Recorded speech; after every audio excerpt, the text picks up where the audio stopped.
If you've ever said to yourself, I know what I need to do, I just can't seem to do it consistently, you're not alone. Many men who are struggling to make a positive change think they have a motivation problem. They tell themselves they're lazy, undisciplined, or lacking willpower. But after 50, motivation often isn't the real issue. In fact, I'd argue that most men over 50 have experienced this at some point. You know you should exercise, you know you should eat healthier meals, and you know you should drink less alcohol, sleep more, manage your stress, and take better care of yourself. The information isn't the problem. The problem is getting yourself to follow through consistently. And when that doesn't happen, many men reach a painful conclusion. Maybe I'm just not motivated enough. I don't think that's true. I'm Sandy, and I'm 56 years old. Over the years, I've learned that motivation is one of the most misunderstood concepts in personal growth and health. In this video, I'll explain why motivation becomes less reliable as we age, what actually drives lasting change, and how to keep moving forward even when you don't feel like it. This channel is called Well Past 50, and it's about aging with intention, without extremes, gimmicks, or borrowed certainty.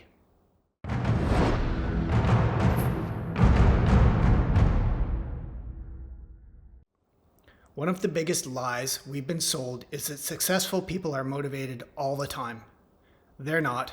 Nobody is. Motivation is a feeling, and feelings come and go. Some mornings you wake up energized and ready to tackle the day. Other mornings you'd rather stay in bed. That's normal. The problem is that many men build their health around motivation because our culture puts motivation on a pedestal.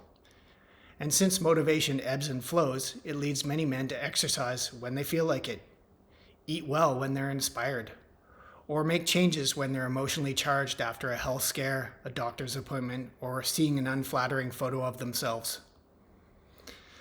For a while, it works. Then life happens. Work gets busy, there are commitments and obligations constantly pulling you in different directions. So you miss a few workouts. Your eating slips a little bit. Maybe you have a few extra drinks or a little more caffeine, and suddenly you're back right where you started. This is not because you're weak or lazy. It's because motivation was never meant to carry the entire load.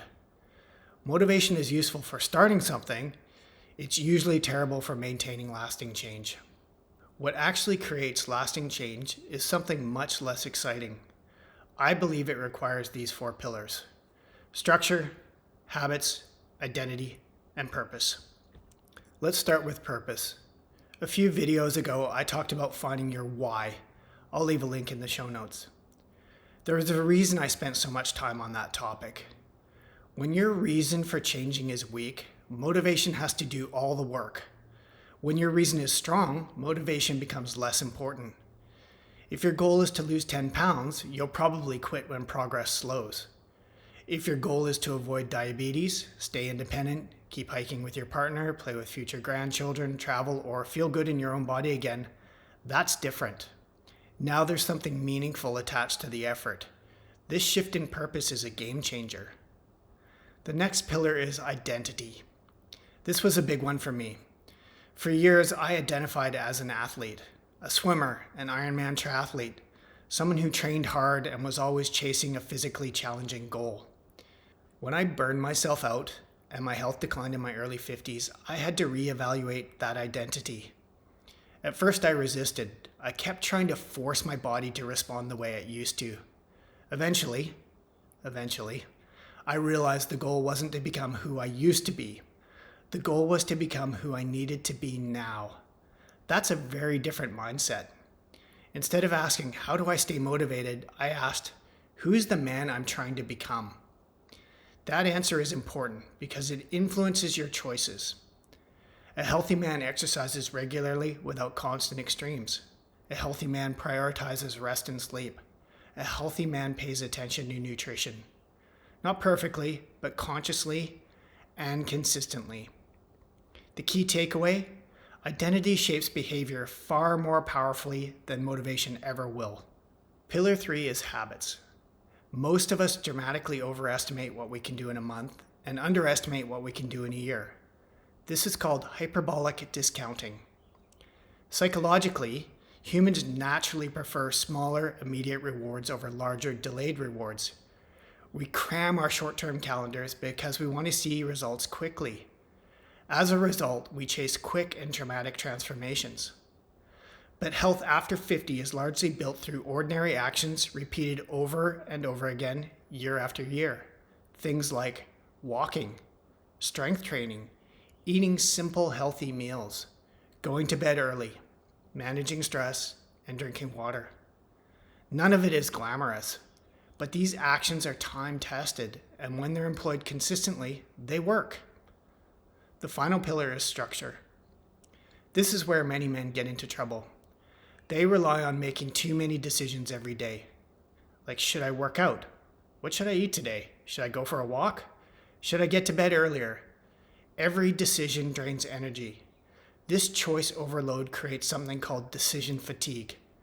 This mental exhaustion, in turn, causes the quality of your decisions to deteriorate and your willpower to deplete. When you create and rely on structure, it removes decisions. The first step is to make a plan. Then each day, simply do what you've already planned to do. This removes relying on motivation alone. You get things done because it's part of your routine. I work out before lunch most days. I don't think about it, I just go and get it done. When I reflect back on my journey, the healthiest periods of my life weren't the times when I felt the most motivated. They were the times when I had the best systems, the simplest routines, and the clearest priorities. And above all else, the strongest reasons for doing the work. So if you're struggling with motivation right now, I encourage you to ask a different question. Instead of asking, how do I get more motivated? Ask this, what's making it difficult for me to follow through? Do I lack clarity? Do I lack structure? Do I lack a meaningful reason? Am I trying to rely on willpower for something that should be a habit? These questions tend to lead somewhere useful. The truth is, motivation will always come and go. Mine does, and yours will too. Don't beat yourself up. It's not a flaw or frailty.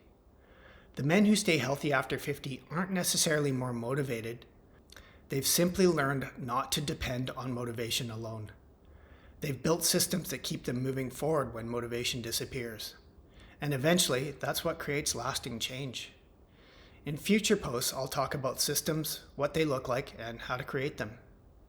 If you want more conversations around fitness, nutrition, mental health, and recovery for men over 50, you're welcome to subscribe. Thanks for being here.